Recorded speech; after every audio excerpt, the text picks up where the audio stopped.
The 2025 Knot vendor report is out, and y'all, it is packed with data that could completely change the way that you're doing business. But let me be real, if you're just skimming the headlines, you're missing out on the gold. In this episode, I'm gonna break down the data that matters, the data that really doesn't, and what you should do with it to make sure that you are scaling your profitable wedding business here in 2025. A few months ago, I did an episode very similar to this on the Knot Trends Report. So the Trends Report is more geared around kind of the trends that are coming up in the wedding industry, more design, things like that. This report is more based on buying habits, how people are buying, what they're spending, how they're researching vendors, that kind of stuff. Okay, so let's get into it. So first of all, let's talk about where they got this data from. They surveyed nearly 17,000 couples, and all of these couples got married in the year 2024. So we're looking at January 1st through December 31st of 2024. And this is kind of the snapshot that they are giving us of different pieces of data. So let's go through it. The average couple that got married was 32 years old, which was super interesting. So millennials are still kind of leading that charge, which makes sense, right? They're a much greater part of the adult marrying age, but Gen Z is getting more and more into the marketplace every single year. The average engagement was 15 months long. This one I found interesting because there's so many vendors chatting about how short-term couples are booking right now. And to be honest, I thought that was coming because a lot of people were waiting until the election was over and just to see what was going to happen. And then they were like, okay, let's go ahead and pull the trigger. And they're getting married in the year for the year. We're getting a ton of bookings in 2025, still for 2025. And it's April right now. So I find this statistic interesting that 15 months was the average engagement, just because I am seeing a lot of shorter term bookings come in for my own business with my students, and also with a lot of chatter going on over on wedding vendor threads. So I found this one interesting. Obviously, this was from 2024, so it could be changing here in 2025. It'll be interesting to see how that data comes out. How much did the average couple spend? This one is always such a hot topic among vendors, right? Because we love to hate on the Knot. I don't think there's any surprise here. They said that the average budget was $33,000. As we all know, that is fairly unrealistic. But what goes into this data is the highest of high weddings and courthouse weddings, right? Like weddings that are just like quick, one and done elopements. And so take it for what it is. Obviously, you know what your average wedding costs. And so you need to really focus on that. This is a US average. One of the things that I found interesting was when I went down and looked in my own market, because further down, they kind of break down each market and how much people are spending in each market. In the Orlando area, it says average wedding cost is $27,000. And I can tell you guys right now, I don't even know how to plan a $27,000 wedding. Like, I'm not even sure how to do that, but we have a different demographic than some, right? Our average wedding is somewhere around $75,000. Obviously, we have weddings that are like $50,000 and we have weddings that are like $300,000-$400,000, right? So, but our average wedding is somewhere around that $75,000, $80,000 budget. This wouldn't even make sense for me. But again, they're pulling in statistics from all different kinds of demographics. One of the other things that would play into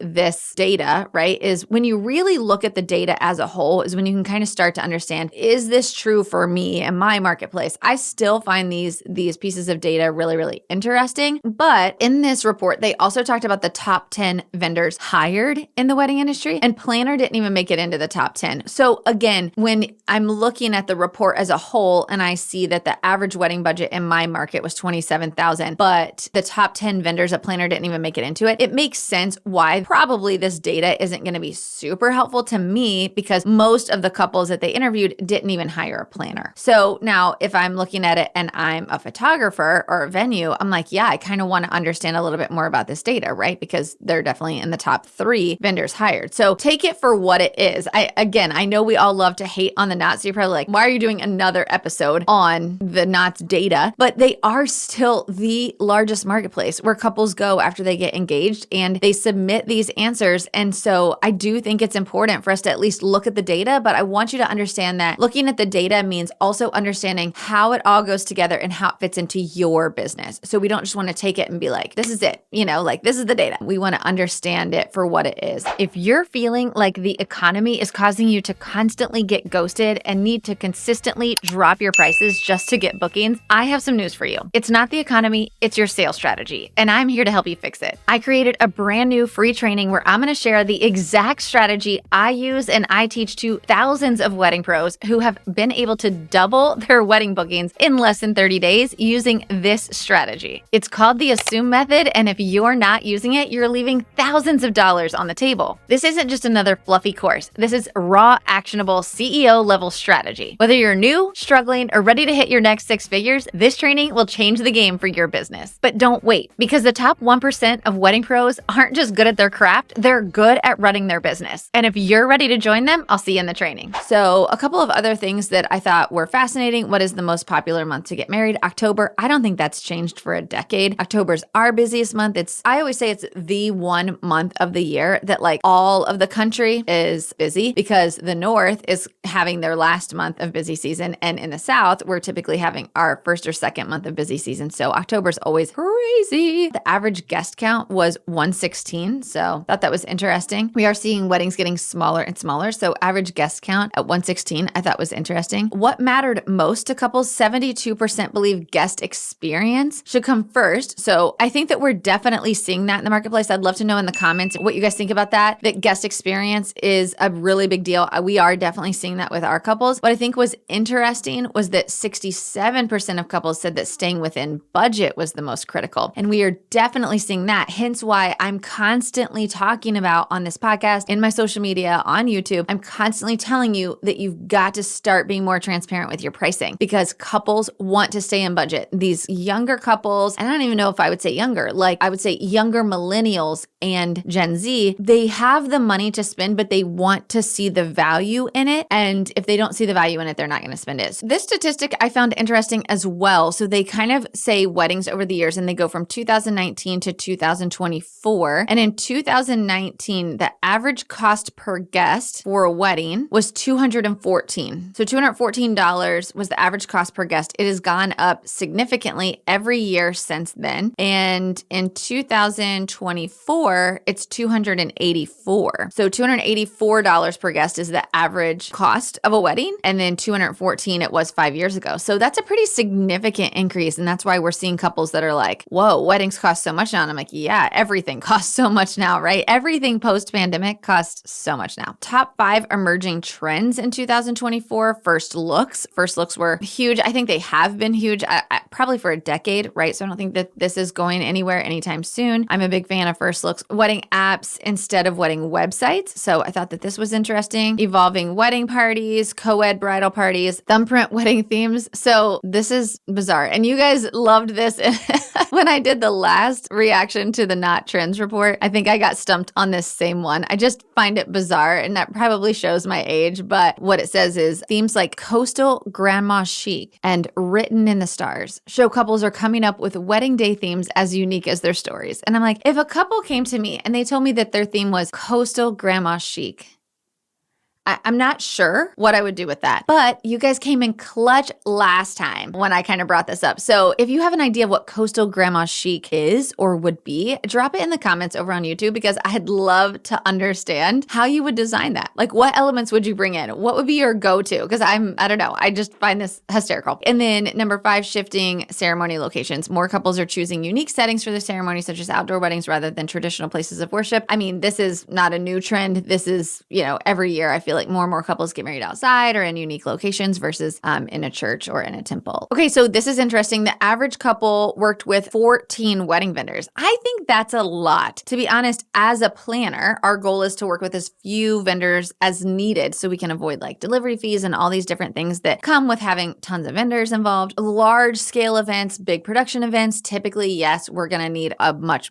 bigger vendor team. But I find it interesting that the average cost of a wedding was $33,000, but they're using 14 vendors. Like, that seems like a lot. To be honest, as a planner, I'm kind of thinking I probably could have saved you a lot of money by using less vendors, but that's okay. Anyway, 82% of couples hired their venue first. Venues, listen up. All of my students that are venues inside of Wedding Pro CEO, I constantly am telling you, you are the first vendor booked. Like, you're the one that has to educate them. You get them first. You're getting shopped the most. So you've got to do a lot of education, which can be challenging. It can be frustrating as a venue. But this statistic just goes to show that is correct, that 82% of couples are hiring their venue first. I would say photographer or planner would be the other two that get hired first. But I mean, overwhelmingly, the venue is hired first. 90% of wedding planning happened online, with couples spending an average of 6 hours per week researching vendors. Y'all, please listen to me. If you take nothing else away from this episode,